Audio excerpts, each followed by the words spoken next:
El amanecer en las lomas de Chapultepec no es como en el resto de la Ciudad de México. Aquí, el sol parece pedir permiso para iluminar las mansiones de mármol y cristal. Mariana, con el cuerpo acostumbrado a un reloj interno de precisión quirúrgica, ajustó los pliegues de su delantal blanco. A sus 45 años, su rostro conservaba una belleza digna que el cansancio no había logrado doblegar. Pero sus ojos cargaban con la historia de 15 años de servicio en la casa de los Castillo. Para Mariana, la mansión no era solo su lugar de trabajo, era su santuario. Conocía cada crujido de la duela de roble, cada mota de polvo que osaba posarse sobre los jarrones de la dinastía Ming y, sobre todo, conocía los silencios de la familia. El café debe estar a exactamente 80 grados. Ni uno más, ni uno menos, murmuró Mariana para sí misma mientras la cafetera italiana goteaba con un ritmo hipnótico. Ella había criado a Rodolfo Castillo. Cuando la madre de este murió en un accidente trágico, fue Mariana quien secó sus lágrimas, quien le leyó cuentos por la noche y quien guardó sus primeros secretos de adolescente rebelde. Ella lo amaba con un amor ciego, casi maternal, creyendo ingenuamente que la lealtad era un puente de doble vía. Rodolfo Castillo, ahora el CEO de uno de los conglomerados financieros más poderosos del país. No recordaba las canciones de cuna, solo recordaba el poder. Esa mañana, el ambiente en el despacho principal estaba cargado de una electricidad estática que hacía que a Mariana se le erizara la piel. Entró con la bandeja de plata, el aroma del grano recién molido inundando la estancia. Rodolfo estaba de espaldas, mirando hacia el jardín japonés que ella misma se encargaba de supervisar.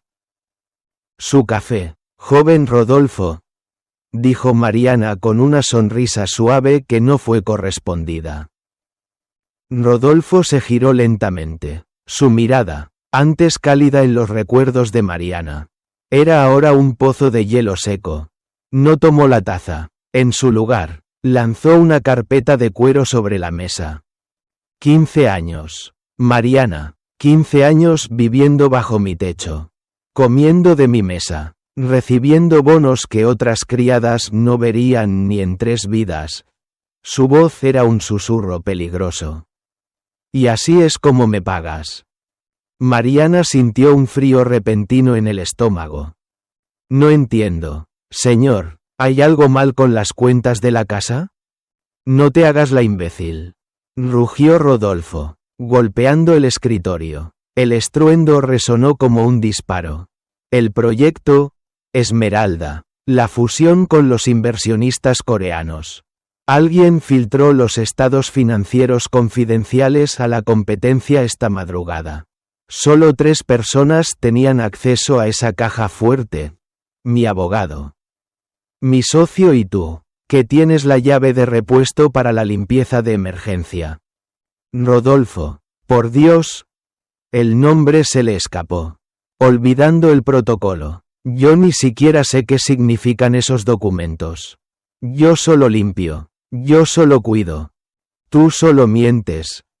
La interrumpió él con una sonrisa torcida. Registramos tu habitación esta mañana. Mariana, no me mires así. Fue un procedimiento de rutina tras la filtración. ¿Y qué crees que encontramos bajo tu colchón de buena cristiana? Rodolfo sacó una bolsa de plástico transparente. Dentro, había una memoria USB negra y un sobre grueso que, por su relieve, contenía miles de dólares en efectivo. El mundo de Mariana se detuvo. Los latidos de su corazón eran golpes sordos en sus oídos. Alguien había entrado en su cuarto. Alguien había profanado su pequeño espacio de paz para plantar esas pruebas. Eso no es mío. Eso lo pusieron ahí, gritó ella, con la voz quebrada por la incredulidad.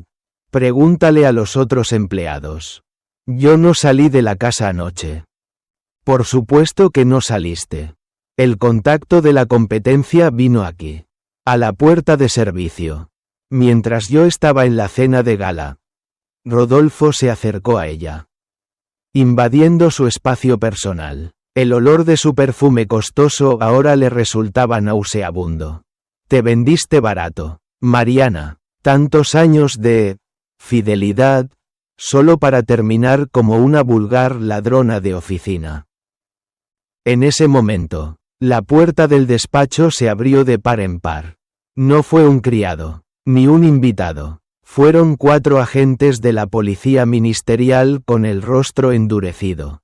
Detrás de ellos, la sombra de la traición. Beatriz, la secretaria personal de Rodolfo, quien miraba a Mariana con una mezcla de lástima fingida y triunfo oculto. «Es ella», dijo Rodolfo con frialdad absoluta, señalando a la mujer que lo había visto dar sus primeros pasos. «Llévesela, no quiero basura en mi casa». El Vía Crucis de mármol. Lo que siguió fue una pesadilla coreografiada. Los agentes sujetaron a Mariana de los brazos con una fuerza innecesaria. Las esposas de acero frío se cerraron sobre sus muñecas, cortando no solo su circulación, sino su dignidad. «Suéltenme, Rodolfo, mírame a los ojos y dime que crees esto», gritaba Mariana mientras era a rastra. El hambre no es solo un vacío en el estómago.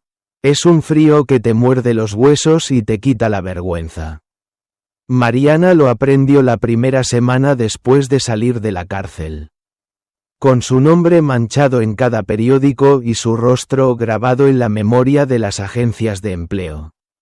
La fiel jefa de llaves de los castillos se convirtió en una paria. Nadie quería contratar a una ladrona. Y mucho menos a una que hubiera osado desafiar a uno de los hombres más poderosos de México. Terminó en una vecindad olvidada de la colonia Doctores. Un lugar donde el aire huele a humedad y a desesperanza. Su habitación era un cuarto de 2x2 con una cama chirriante y una ventana que daba a un callejón lleno de basura.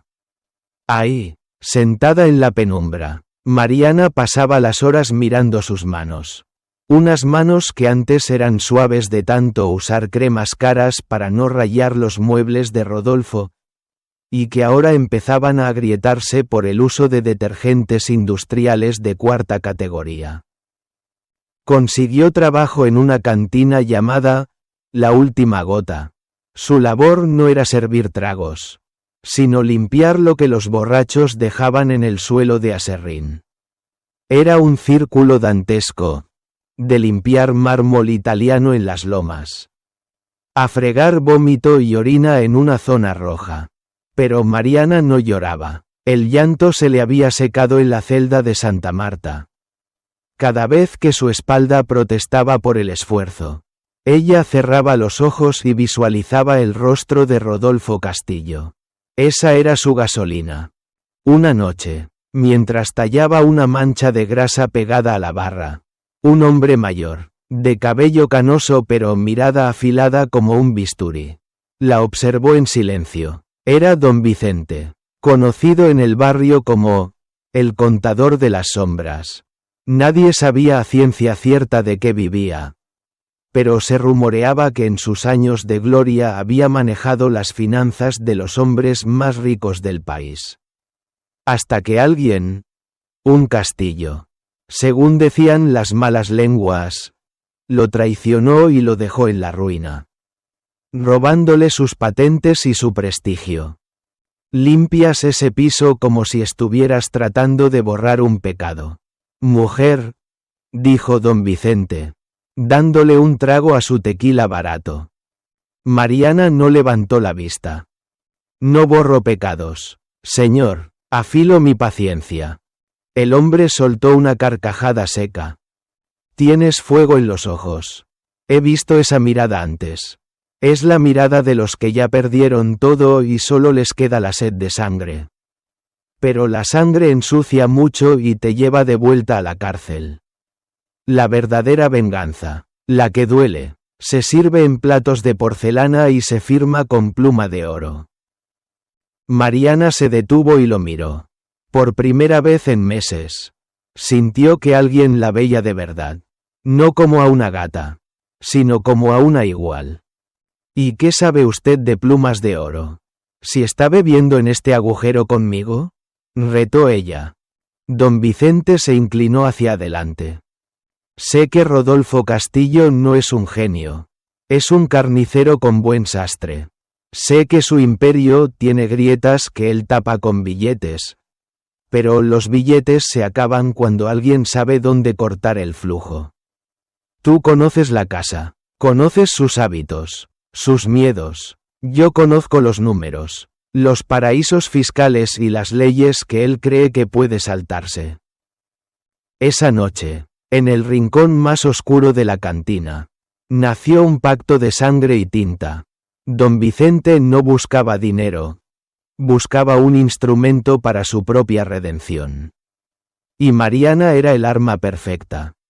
El entrenamiento fue brutal. Mariana no volvió a dormir más de 4 horas. Durante el día, seguía limpiando la cantina para pagar el cuarto y la comida.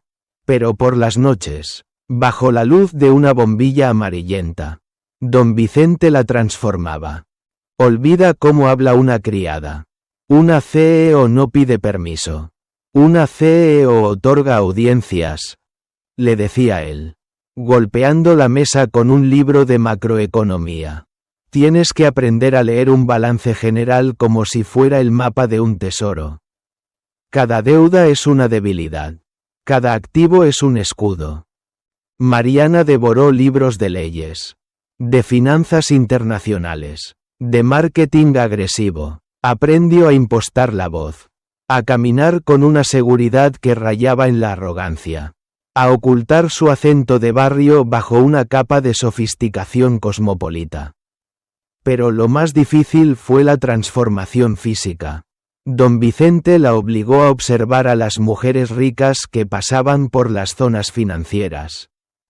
Cómo movían las manos, cómo despreciaban a los demás con una sola mirada, cómo usaban el silencio como una amenaza.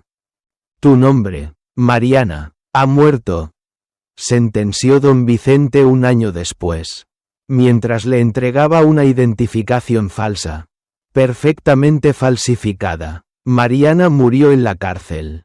Ahora eres Dafne Montenegro, una inversionista que hizo su fortuna en el mercado inmobiliario de Panamá y que regresa a México para limpiar el mercado. ¿Dafne Montenegro?, repitió ella, saboreando el nombre. Sonaba a metal, a noche, a poder. El nombre es solo el disfraz. Lo que importa es lo que hay aquí adentro. Él le tocó la frente.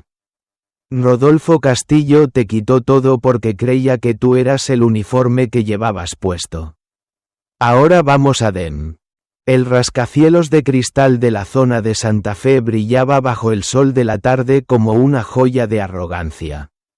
Dafne Montenegro, quien alguna vez fue Mariana, bajó de un sedán negro de lujo con una elegancia que hizo que el portero del edificio se apresurara a abrirle la puerta. No hubo rastro de duda en sus pasos. Llevaba unos tacones de aguja que sonaban contra el mármol como el segundero de un reloj que marca una sentencia de muerte.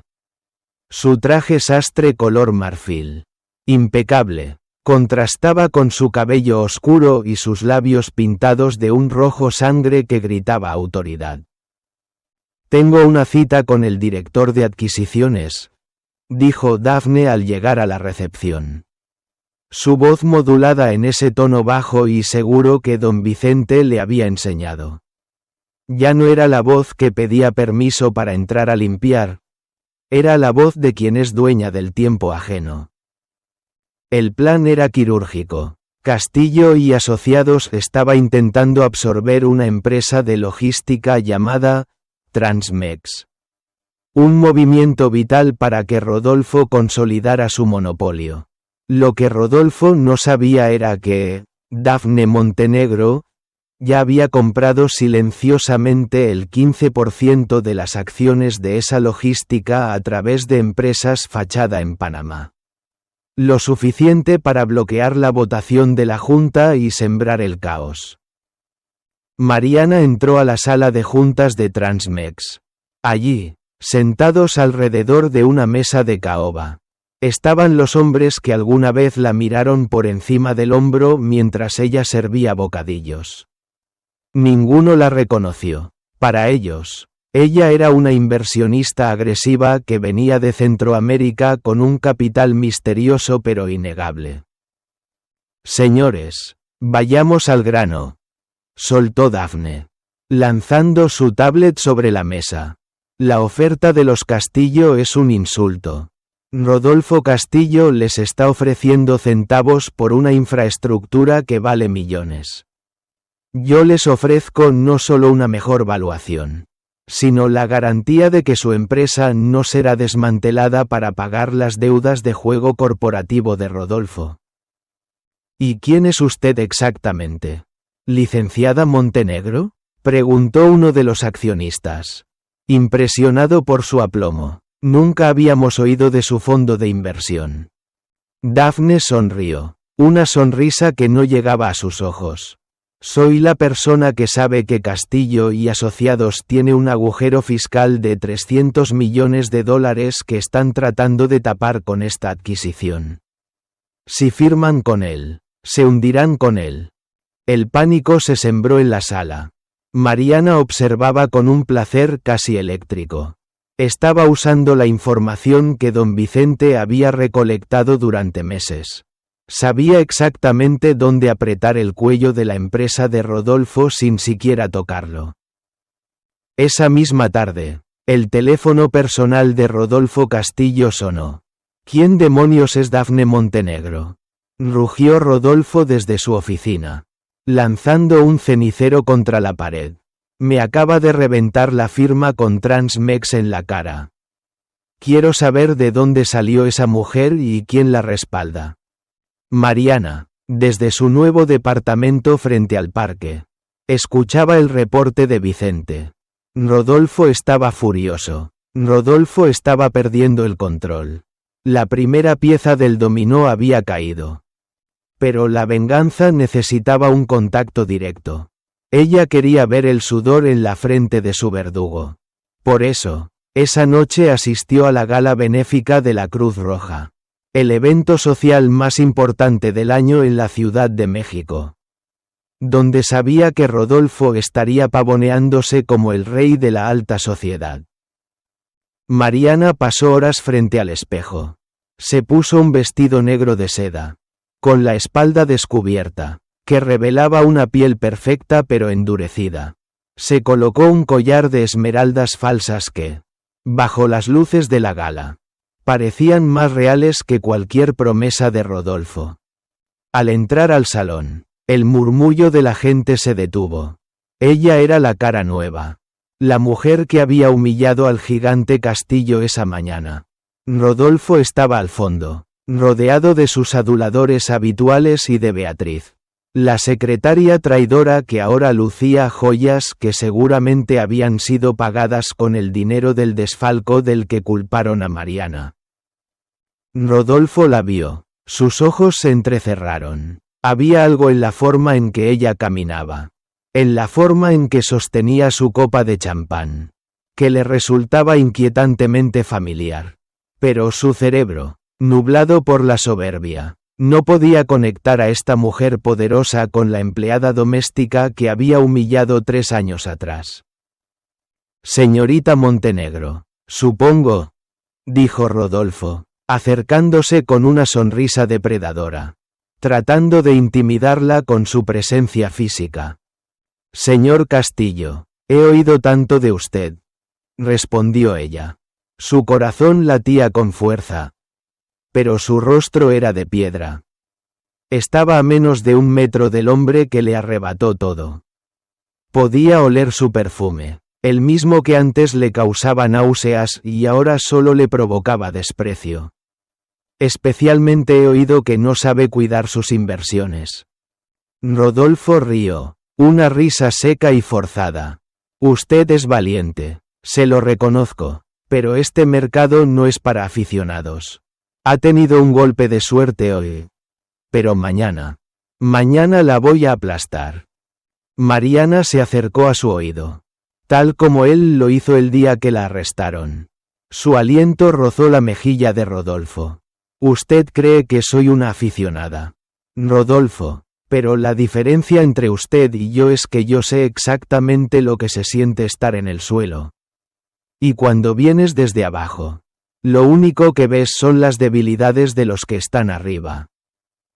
Se separó de él, dejándolo confundido y extrañamente inquieto. Rodolfo la miró alejarse, sintiendo por primera vez una punzada de miedo que no sabía explicar. Beatriz, le dijo Rodolfo a su secretaria sin quitarle la vista de encima a Dafne. Investiga hasta el tipo de sangre de esa mujer. No me importa lo que cueste. Siento que esa mujer es un fantasma que vino a cobrarme algo. Mariana salió de la gala hacia la noche fría. En el auto, se quitó los zapatos y cerró los ojos. La batalla apenas comenzaba. Había entrado en su mundo. Se había sentado en su mesa y le había escupido en la cara sin que él se diera cuenta. El veneno ya estaba en su sistema. Ahora, solo era cuestión de esperar a que la infección se extendiera por todo su imperio. Ya te vi a los ojos. Rodolfo, pensó Mariana mientras veía las luces de la ciudad pasar. Y esta vez, no fuiste tú quien me hizo bajar la mirada. El aire en la oficina de Rodolfo Castillo se había vuelto irrespirable. La paranoia es un cáncer que se alimenta de la incertidumbre. Y Rodolfo estaba en metástasis. Sobre su escritorio no solo había informes financieros, sino fotografías de Dafne Montenegro entrando y saliendo de edificios gubernamentales. Es un fantasma, gritó Rodolfo, lanzando el reporte contra Beatriz, quien temblaba cerca de la puerta. No hay registros escolares antes de hace 5 años. No hay rastro de sus padres. No hay nada. Nadie nace a los 40 años con millones de dólares en la mano. Beatriz. Mientras tanto, en un modesto pero tecnológico centro de operaciones en el centro de la ciudad. Mariana y don Vicente observaban las gráficas en tiempo real. No solo estaban bloqueando sus compras, estaban filtrando información a la prensa sobre las auditorías internas de Castillo y Asociados. Es el momento de la estocada mediática, dijo don Vicente, ajustándose sus lentes. Rodolfo es un animal de imagen. Si le quitas el brillo, los bancos le quitan el oxígeno. Mariana asintió. Se sentía extrañamente tranquila. Ya no quedaba rastro de la mujer que suplicaba clemencia. Esa noche, Dafne Montenegro concedió su primera entrevista televisiva a un canal de finanzas de alto perfil. Frente a las cámaras, Mariana fue implacable. El modelo de negocio de Castillo y Asociados es una fachada de naipes, dijo con una sonrisa gélida. Utilizan la mano de obra como desechable y maquillan sus deudas con adquisiciones forzadas. Yo no estoy aquí para competir con ellos. Estoy aquí para liquidar una forma de hacer negocios que le hace daño a este país. Rodolfo veía la entrevista desde su mansión, con una botella de whisky a medio terminar. Al verla de cerca, en alta definición, un detalle lo hizo saltar del sillón. Mariana tenía una pequeña cicatriz casi imperceptible en la base del cuello. Producto de un accidente doméstico que él mismo presenció cuando eran niños. Sus ojos se abrieron tanto que parecieron querer salirse de sus órbitas. No puede ser, susurró Rodolfo, sintiendo que el alcohol se le subía a la cabeza como un veneno. Esa cicatriz, Mariana. La revelación lo golpeó como un mazo. La gata, la criada, la mujer que él mismo había mandado a podrirse en la cárcel estaba frente a él. vestida de seda y hablando de destruir su imperio. El miedo se transformó en una furia demencial. Rodolfo no esperó a la mañana. Llamó a sus contactos en los bajos fondos, los mismos que usaba para limpiar sus problemas más sucios. Quiero a Dafne Montenegro. No me importa si llega viva o muerta. Pero quiero que desaparezca de la faz de la tierra esta misma noche. Esa madrugada, Mariana regresaba a su departamento. Al entrar al estacionamiento subterráneo, el silencio era absoluto. Demasiado absoluto. De las sombras salieron 3 hombres armados con el rostro cubierto. No dijeron una palabra. El mensaje era claro. Rodolfo ya sabía quién era ella y había decidido que el juego de las finanzas se terminaba para dar paso al de la sangre. Pero Mariana ya no era la mujer indefensa de hace años.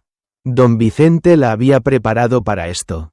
Ella sabía que en el mundo de los ricos, el primer instinto ante una amenaza es la eliminación física. Díganle a su patrón que llegó tarde, dijo Mariana, sacando de su bolso no un arma, sino un dispositivo de transmisión en vivo conectado a la red de seguridad del edificio y a 3 servidores externos. Si me tocan, toda la evidencia de los desfalcos, las muertes en las fábricas textiles y los sobornos a la policía se publicarán en 10 minutos. Los hombres vacilaron. No eran asesinos de ideales. Eran mercenarios. Y no les pagaban lo suficiente para hundirse con un barco que ya tenía el agua hasta el cuello. Váyanse, ordenó Mariana con una autoridad que los hizo retroceder. El tiempo de Rodolfo se acabó. A la mañana siguiente, Rodolfo despertó con el sonido de las sirenas. No eran ambulancias, eran patrullas de la Fiscalía General. Mariana no había esperado a que él reaccionara. Ella había entregado las pruebas esa misma madrugada, usando el ataque en el estacionamiento como la prueba definitiva de su peligrosidad. El Imperio Castillo se desmoronaba en cadena nacional. Las acciones cayeron a cero en cuestión de horas. Los socios de Rodolfo, como ratas huyendo de un incendio, entregaron sus testimonios a cambio de inmunidad. Mariana llegó a la mansión de los Castillo por última vez. Los sellos de incautación ya estaban en la puerta. Pero ella tenía una orden judicial para recuperar propiedades personales. Entró al despacho donde comenzó su calvario. Rodolfo estaba allí, sentado en el suelo, rodeado de botellas vacías y papeles triturados. Parecía un anciano, aunque apenas pasaba de los 40. Él levantó la vista. Sus ojos estaban inyectados en sangre. ¿Cómo lo hiciste, Mariana? ¿Cómo una estúpida criada pudo hacerme esto? Mariana se acercó y se puso de cuclillas frente a él, quedando a su misma altura. Ese fue tu error, Rodolfo, pensar que porque limpiaba tus pisos, no veía los cimientos. Tú viste una gata. Pero yo vi a un niño cobarde que solo era fuerte porque tenía dinero. Ahora no tienes nada, ni nombre, ni casa, ni futuro. Sacó de su bolsillo la vieja llave de repuesto de la limpieza. La misma que él usó para incriminarla. Se la lanzó a los pies. Quédatela. Tal vez la necesites para limpiar tu celda. Escuché que en la cárcel a los tipos como tú les dan los trabajos más sucios. Mariana se levantó, se ajustó su abrigo de cachemira y salió de la mansión sin mirar atrás. En el jardín, don Vicente la esperaba en el auto. Ella miró la imponente fachada de mármol por última vez. ¿Satisfecha, Dafne?, preguntó Vicente con una sonrisa cansada. No, respondió ella, mirando hacia el horizonte donde el sol empezaba a ponerse. La venganza solo fue el prólogo. Ahora vamos a construir algo que nadie pueda destruir. Mariana cerró los ojos y, por primera vez en años, respiró sin sentir el peso del odio en el pecho. La ceniza se había dispersado. Lo que quedaba era el acero.